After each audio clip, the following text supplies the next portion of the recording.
The role of international leaders and organizations was overwhelming. There's a friend who kept a tab on some of the statements that came in the paper. And I think as a result of new technologies, it was also easy for me just to Google on the internet. And I was humbled.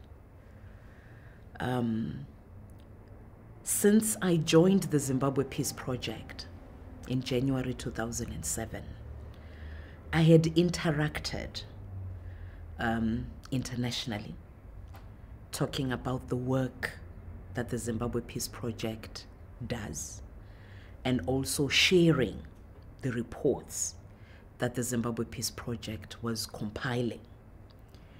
And so a lot of organizations were aware of the work that I was doing.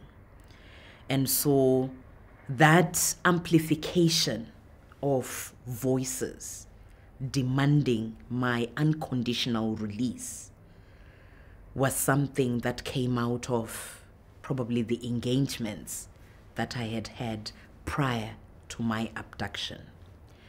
And I think some of them even continued to do this. Some of them even came to Zimbabwe.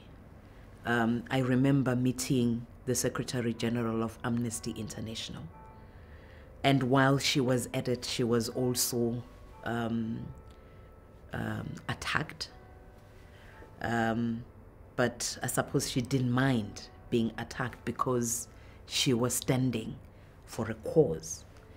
And I also suspect that it was those international messages that saw my abductors keeping torture, physical torture, at bay from the second day up to the fourth day and beyond the fifth day.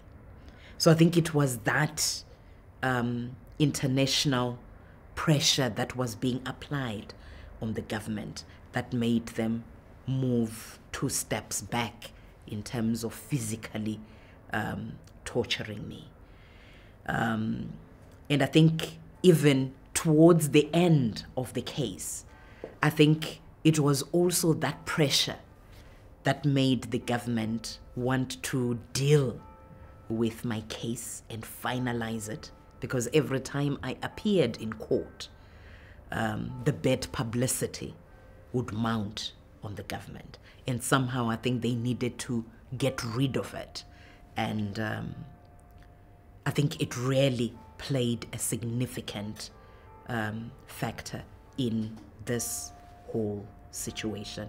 And I'm very grateful for that.